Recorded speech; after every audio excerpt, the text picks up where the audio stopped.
دوسرا پردہ ہے سطر، جسم کو ڈھانپ کر رکھنا۔ مرد کے لیے سطر کا حصہ کچھ اور ہے، عورت کے لیے پورا جسم سطر ہے۔ مرد کے لیے عورت کا پورا جسم سطر ہے، سوائے چہرے کی ٹکیا کے اور ہاتھوں کے اور پاؤں کے۔ پھر ہے حجاب۔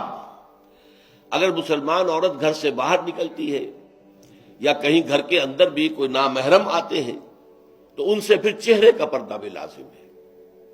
محرم کون ہے؟ محرم وہ لوگ ہوتے ہیں کہ جن سے کسی بھی حالت میں کبھی بھی نکاح کا کوئی امکان نہ ہو۔ باپ سب سے بڑا محرم ہے۔ ظاہر بات ہے کہ کچھ بھی ہو جائے بیٹی کا اور باپ کا نکاح نہیں ہو سکتا۔ بھائی ابدی محرم ہے، اس کے درمیان ان دونوں کے بہن بھائی کے درمیان رشتہ نہیں ہو سکتا۔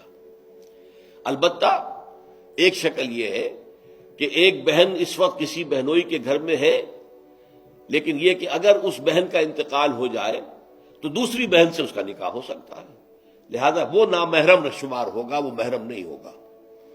اس حوالے سے وہ جو ابدی محرمات ابدیہ ہے وہ ہے محرم، اور ان کے سامنے کھلے چہرے کے ساتھ بھی عورت نہیں آ سکتی۔ اور محرموں کی فہرست جو ہے وہ سورہ نور کے اندر دے دی گئی ہے، بڑی مفصل اور تفصیلی آیت۔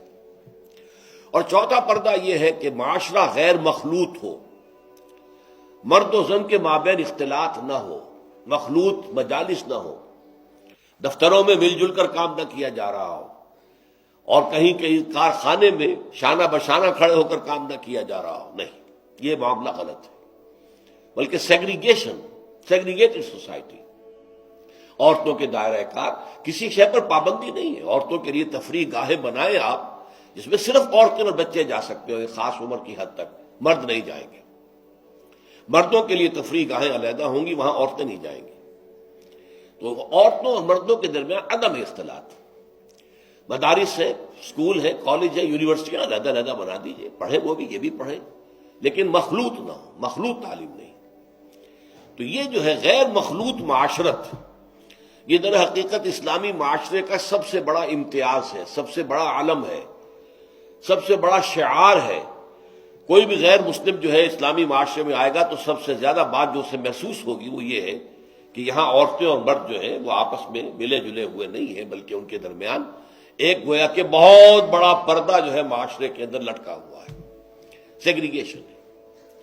باقی یہ ہے کہ سطر سے آگے جسم جو ہے وہ صرف زوجین کے سامنے کھلے گا۔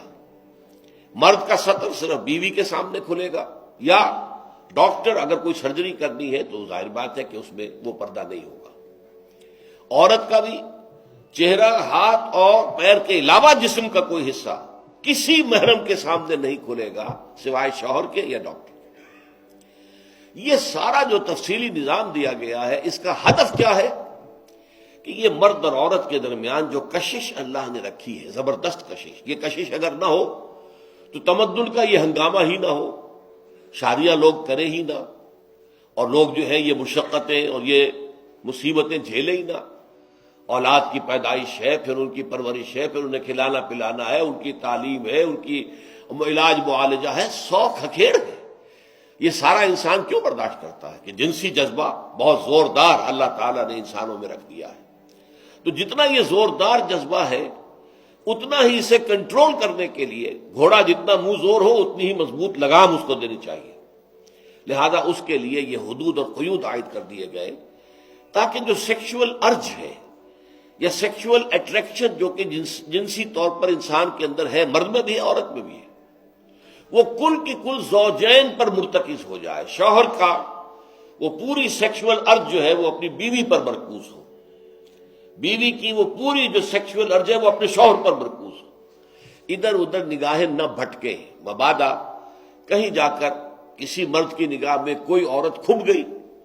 اب ظاہر بات ہے کہ آنکھ سے ہو کر وہ تصویر جو ہے نہا خانہ دل میں اتر جاتی ہے، پھر وہ خوابوں میں آئے گی، خیال میں چھائی رہے گی، نتیجہ کیا ہوگا؟ اپنی بیوی کی طرف سے توجہ ہٹ جائے گی۔ وہ جو بانڈ آف لو ہے اور باہمی اٹینشن ہے ایک دوسرے کی طرف شوہر اور بیوی کی، وہ کم ہو جائے گی، اور اس کا نتیجہ کیا نکلے گا کہ خاندان کا ادارہ کمزور ہو جائے گا، جس سے کہ اسلام چاہتا ہے کہ بہت مضبوط ادارہ ہو۔ اس لیے یہ ساری قدغنیں ہیں، یہ سارے ضوابط ہیں، یہ قواعد ہیں، بلکہ اسلامی معاشرے کا جیسا کہ میں نے عرض کیا ہے یہ سب سے نمایاں وصف ہے کہ یہاں مرد و زن کا اختلاط نہیں ہے، کوئی فری انٹر مکسنگ نہیں ہے۔